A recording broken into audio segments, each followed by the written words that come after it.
Ce matin, je voudrais vous parler du doute. Puis, puisque j'ai juste à peu près 20 minutes, je ne vais pas m'étendre beaucoup dans mon introduction.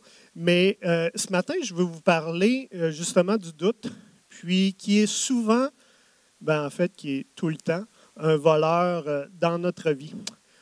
Donc, je vous inviterai à tourner avec moi dans l'Évangile de Luc au chapitre 1, le verset 5, qui nous dit « Du temps d'Hérode, roi de Judée, il y avait un sacrificateur nommé Zacharie de la classe d'Abia.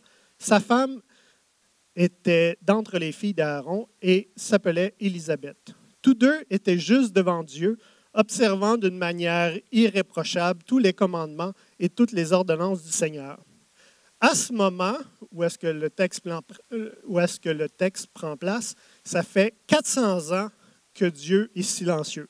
Entre la fin de l'Ancien Testament puis le début de ce qui va être le Nouveau Testament, il y a eu 400 ans d'écart où est-ce que Dieu était silencieux. Il y avait eu des prophéties qui avaient été annoncées comme de quoi qu'allait venir un sauveur. Puis, à travers ces 400 ans, il y a énormément de gens dans le peuple d'Israël qui avaient décidé de se détourner de Dieu. Parce qu'ils se disaient, oui, c'est bien beau, il y a eu un sauveur qui a été annoncé, mais ça fait 400 ans qu'il ne se passe rien, ça fait 400 ans que Dieu est silencieux, puis il a oublié notre adresse, il nous a oubliés, donc s'il nous a oubliés, moi aussi je peux l'oublier, puis je vais aller servir d'autres dieux. Donc, il y avait énormément de personnes qui s'étaient détournées de Dieu, mais il restait dans le peuple d'Israël ce qu'on dit en anglais un remnant, un reste. Il restait un groupe de personnes qui étaient quand même significatifs, qui, eux, avaient décidé de rester attachés à Dieu. Puis Élisabeth et Zacharie étaient du nombre de ces personnes. Et le verset nous dit qu'ils vivaient de façon irréprochable et juste devant Dieu, ce qui est vraiment significatif parce que toute leur vie, ils ont vécu comme si le Sauveur allait arriver demain matin. Toute leur vie, se sont mis à part pour Dieu, alors qu'ils voyaient des amis, qu'ils voyaient des gens autour d'eux s'éloigner du Seigneur. Eux autres, ils ont resté attachés à Dieu, attendant la promesse. Le verset 7. Ils n'avaient point d'enfants parce qu'Élisabeth était stérile et ils étaient l'un et l'autre avancés en âge. À cette époque, c'était une honte de ne pas avoir d'enfants. Puis, il y avait même une pensée populaire qui disait, si tu n'as pas d'enfant, si tu n'as pas été capable de concevoir d'enfant, c'est parce que Dieu n'a pas mis la bénédiction sur ta vie. Verset 8. Or, pendant qu'il s'acquittait de ses fonctions devant Dieu, selon le tour de sa classe, il fut appelé par le sort, d'après la règle du sacerdoce, à entrer dans le temple du Seigneur pour offrir le parfum. À cette époque, il y avait environ 20 000 sacrificateurs dans le peuple d'Israël. Puis, de ces 20 000 sacrificateurs, il était divisé en 24 groupes. Puis de la façon que ça fonctionnait, c'est que chacun des groupes venait à tour de rôle servir dans le temple. Donc, il n'y avait pas 20 000 sacrificateurs dans le temple en même temps. C'était divisé en classes, puis chaque classe venait faire son travail à tour de rôle. À chaque matin, il y avait un sacrificateur qui rentrait dans le lieu saint, parce que la façon que ça fonctionnait dans le temple, c'est que tu avais le lieu très saint, où est-ce qu'il y avait l'Arche d'Alliance, c'est là que Dieu était. Il y avait le lieu saint, où est-ce que les sacrificateurs venaient pour offrir le parfum, puis il y avait la cour extérieure, où est-ce que le peuple était pour venir prier. Donc, à chaque matin, il y a un sacrificateur qui rentrait dans le lieu saint pour venir offrir le parfum. La façon que ça fonctionnait, justement, de savoir c'est lequel de la gang qui va y aller, c'est qu'il tirait au sort. Donc, on tirait au sort pour savoir quel était le sacrificateur qui allait entrer dans le lieu saint pour offrir le parfum. Donc, c'était donc très rare pour un sacrificateur d'aller dans le lieu saint, parce qu'on s'entend, là, c'est un parmi 20 000. Fait que c'était très rare et c'était un immense privilège d'aller offrir le parfum. Donc, pour Zacharie, c'était probablement la première fois ou une des très rares fois qu'il allait faire ça. Verset 10, « Toute la multitude du peuple était dehors en prière à l'heure du parfum. » Donc, le sacrificateur, quand il entrait dans le lieu saint puis il faisait brûler le parfum. Ce que ça faisait énormément de boucan. Puis quand la fumée sortait du lieu saint, puis que le peuple était à l'extérieur, puis qu'il voyait la fumée sortir, bien, ça amenait le peuple à louer Dieu. Donc, la fumée qui sortait du lieu saint, puis qui montait vers les cieux, ça représentait les prières du peuple qui montaient vers le trône de Dieu. Donc, quand les worship leaders disent « Faites monter vos louanges vers le trône du Seigneur », bien justement, ça fait référence à ça, au parfum qui brûlait dans le lieu saint et puis qui montait vers Dieu. Verset 11. Alors un ange du Seigneur apparut à Zacharie et se tint debout à la droite de l'autel des parfums. Zacharie fut troublé en le voyant, et la frayeur s'empara de lui. Mais l'ange lui dit, « Ne crains point, Zacharie. » Juste petite parenthèse, je ne sais pas si vous avez remarqué, mais à toutes les fois qu'un ange apparaît dans la Bible, la première fois qu'il dit à la personne, c'est « Ne crains point ». Pourquoi? Parce qu'ils font peur. Même s'ils ne veulent pas faire peur, ils font peur. Parce qu'ils sont gros, sont grands, ils ont surtout une épée qui fait peur. Puis, les gens sont terrifiés parce que, justement, la lumière et tout ça, puis ils pensent qu'ils voient Dieu. Mais dans le fond, ce n'est pas Dieu, ils voient un ange. Imaginez si c'était véritablement Dieu, ce que ce serait. Donc, c'est la raison pour laquelle il dit ne crains point. Il y en a beaucoup qui disent, moi, j'aimerais ça voir un ange. En tout cas, moi, personnellement, quand je lis ces affaires-là, je me dis, tu sais, c'est pas obligatoire que j'en rencontre un. Puis si tu m'en envoies un, je sais pas, envoie-moi une recrue, tu sais, je sais pas, un 52e choix au repêchage ou le cousin d'un ange, mais pas un comme lui, là. Donc, on continue. Verset 13. Mais l'ange lui dit, « Ne crains point, Zacharie, car ta prière a été exaucée. Ta femme, Élisabeth, t'enfantera un fils, et tu lui donneras le nom de Jean. Il sera pour toi un sujet de joie et d'allégresse, et plusieurs se réjouiront de sa naissance, car il sera grand devant le Seigneur. Il ne boira ni vin, ni liqueur enivrante, et il sera rempli de l'Esprit Saint dès le sein de sa mère. Il ramènera plusieurs des fils d'Israël au Seigneur leur Dieu. » Comme je disais tantôt, il y en a plusieurs qui s'étaient éloignés du Seigneur. Donc, ce que l'ange dit à Zacharie, c'est « Hey, Zacharie, c'est cool, parce que ton gars, il va faire un ministère qui va ramener plusieurs personnes qui se sont détournées de Dieu. » Bon, je t'ai rendu 17. « Et il marchera devant Dieu avec l'esprit et la puissance d'Élie pour ramener les cœurs des pères vers les enfants et les rebelles à la sagesse des justes, afin de préparer au Seigneur un peuple bien disposé. » Zacharie dit à l'ange, « À quoi reconnaîtrai-je cela, car je suis vieux et ma femme est avancée en âge. » L'ange apparaît devant Zacharie pour lui annoncer que sa prière a été exaucée, qu'il va avoir un fils et qu'il sera grand devant Dieu.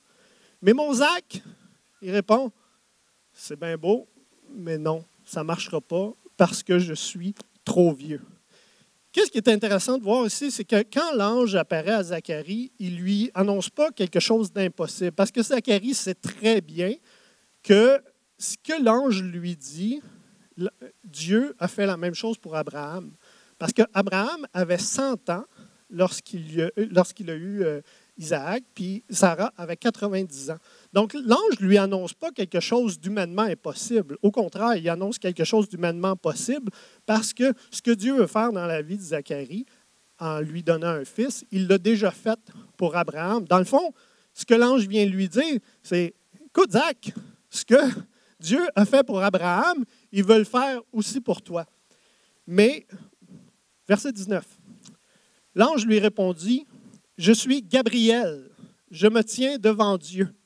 J'ai été envoyé pour te parler, pompon. » C'est marqué dans le grec. « Et pour t'annoncer cette bonne nouvelle.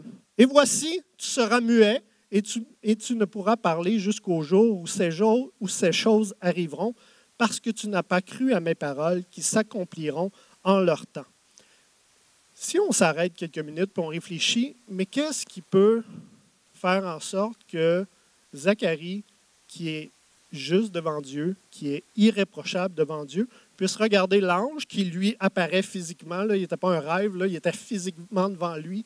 L'ange lui dit, « Tu vas avoir un fils. » Puis Zacharie, il répond, « Non, ça ne pourra pas marcher parce que je suis trop vieux. » Personnellement, je crois que ce sont les blessures de Zacharie qui parlaient à ce moment-là. Parce que si on s'arrête 30 secondes, puis on se met dans la peau de Zacharie, Zacharie est avancé en âge. On ne sait pas exactement l'âge qu'il a, mais il est avancé en âge. Donc, mais quand Zacharie s'est marié avec Élisabeth, leur objectif, c'était d'avoir un enfant. Parce que c'était une honte de ne pas avoir d'enfant. Donc, ils voulaient avoir un enfant. Donc, durant toute leur vingtaine, de 20 à 30 ans, ils ont prié pour avoir un enfant. Ils n'en ont pas eu. Durant la trentaine, ils ont prié, puis ils ont jeûné. Puis c'est jamais arrivé. Ils n'en ont pas eu. Dans la quarantaine, là, c'était rendu, la famille priait pour eux. Tout le monde priait pour eux. Puis ça jeûnait, puis ça priait de façon désespérée. Puis il n'y avait toujours pas d'enfant. Puis dans la cinquantaine, ils ont probablement arrêté de prier en se disant, ça n'arrivera jamais. Alors ça, si on y pense un peu, ça fait des décennies de prières, ça fait des décennies de jeûne, de déception, de pleurs, de « Pourquoi, Seigneur? » de « Pourquoi, Seigneur, tu ne réponds pas à ma prière? Qu'est-ce que j'ai fait? Qu'est-ce que j'ai fait de pas correct? » Ça fait des décennies de questionnements, sachant pas pourquoi. Puis ce matin, on a une décision à prendre.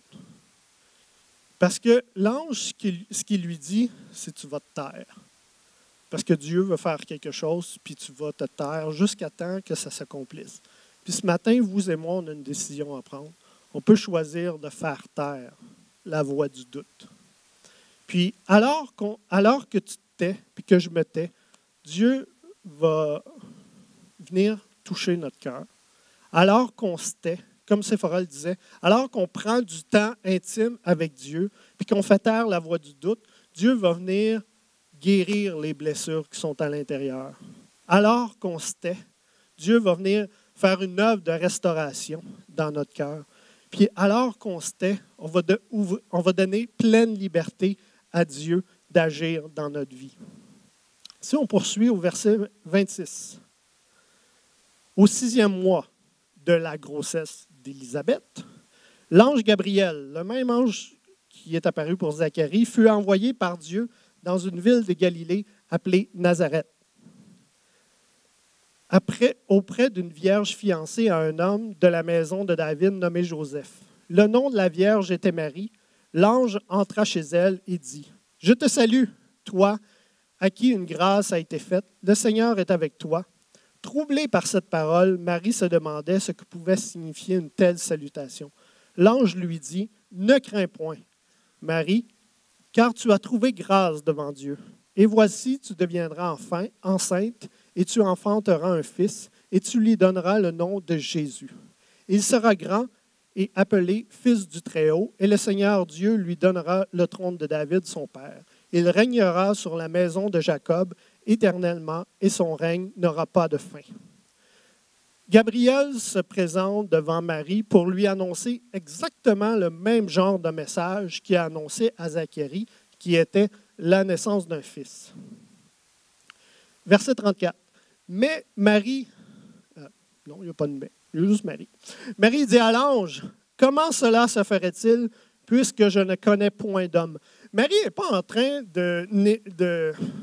d'obstiner l'ange, Gabriel. Elle est juste en train de dire, c'est parce que présentement, je suis fiancée, je ne suis pas mariée. Et moi, ce qu'on m'a enseigné pour avoir un bébé, ça prend un papa, une maman, puis là, on va avoir un bébé. Mais là, moi, je suis là, mais je n'ai pas de mari. Je veux juste que tu m'expliques. Elle n'est pas en train de dire, non, je doute de ce que tu dis. Elle lui dit juste, je veux juste que tu m'expliques comment tu vas le faire. Verset 35. L'ange lui répondit, « Le Saint-Esprit viendra sur toi, et la puissance du Très-Haut te couvrira de son ombre. C'est pourquoi le Saint-Enfant qui naîtra de toi sera appelé Fils de Dieu. Voici Élisabeth, ta parente, a conçu, elle aussi, un fils en sa vieillesse. Et celle qui était appelée stérile est dans son 6e mois, car rien n'est impossible à Dieu. » Voyez-vous, l'ange lui répond quelque chose d'humainement impossible. On s'entend, ça ne s'est jamais vu, ça. C'est la naissance d'un enfant sans qu'il y ait un papa et une maman. Donc, il se présente à elle pour lui annoncer quelque chose d'impossible. Puis, ce qui est important de comprendre, c'est que Marie, là, puis je ne veux pas être grossier, là, mais Marie n'est pas épaisse. Elle sait très bien que qu'est-ce que l'ange vient lui dire, c'est ça ne s'est jamais vu. C'est pas possible, cette affaire-là. C'est comme, ce que tu me dis, oui, c'est correct, là, mais ça ne s'est jamais vu, puis il va juste venir un sauveur, donc ça ne se verra plus jamais. Puis, au-delà de « c'est impossible », ce que l'ange lui disait, c'était ce que tu vis, la personne que tu es présentement, la réputation que tu as, avec qu'est-ce que je viens t'annoncer et qu'est-ce qui va se produire, ta réputation va être complètement ruinée. Parce que c'était une honte de ne pas avoir d'enfant pour Zacharie, mais c'était une honte ultime. C'était même dangereux pour ta vie d'avoir un enfant à l'extérieur du mariage. Donc, en plus de lui dire ce qu'on veut faire, ce que Dieu veut faire dans ta vie, c'est complètement impossible, il lui dit ce que Dieu veut faire dans ta vie, ça va scraper ta réputation. Puis moi, ce qui m'impressionne, c'est la réponse de Marie. Verset 38. Marie dit, « Je suis la servante du Seigneur. Qu'il me soit fait selon ta parole. » Et l'ange la quitta.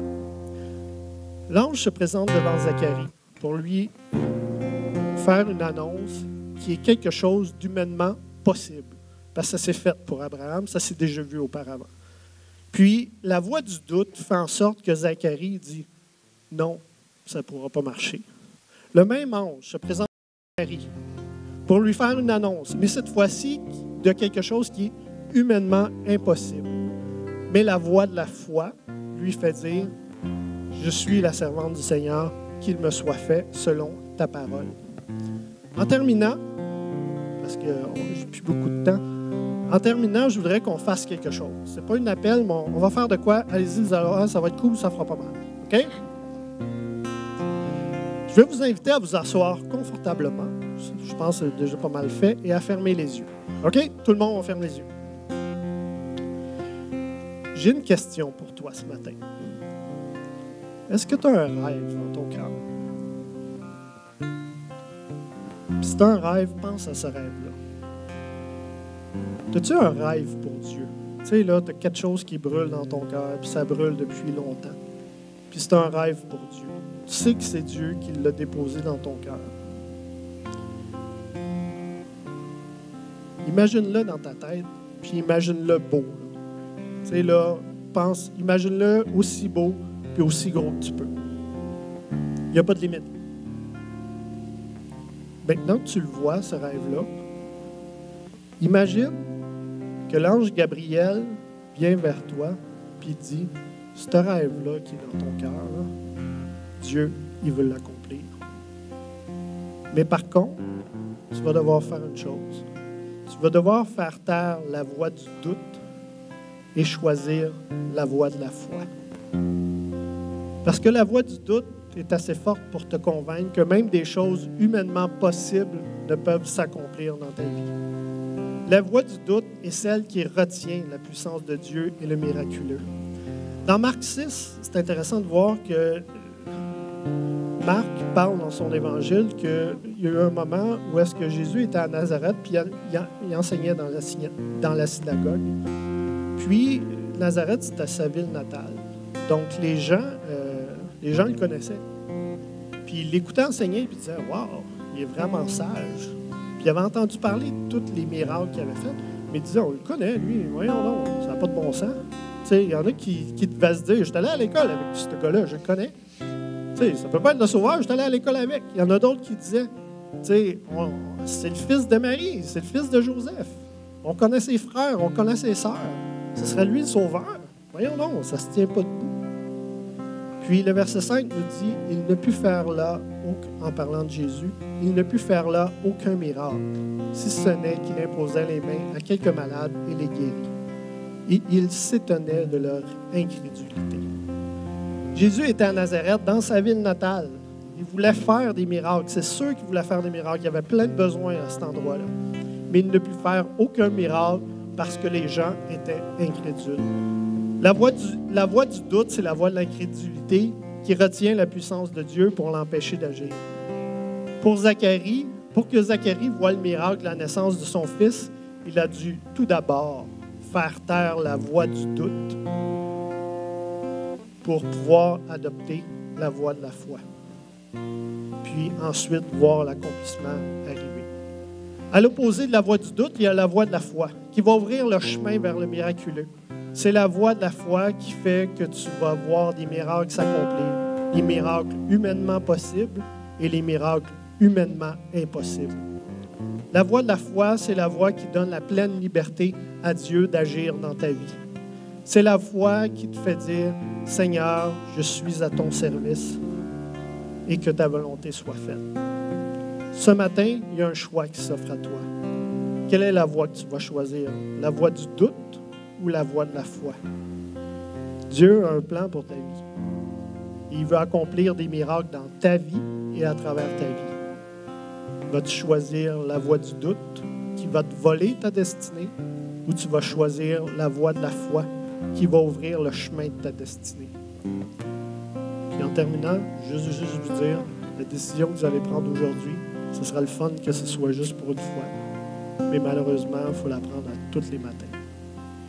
À tous les jours, il faut choisir de faire taire la voie du doute. Puis à tous les jours, il faut décider de choisir la voie de la foi. Que Dieu vous bénisse. Merci.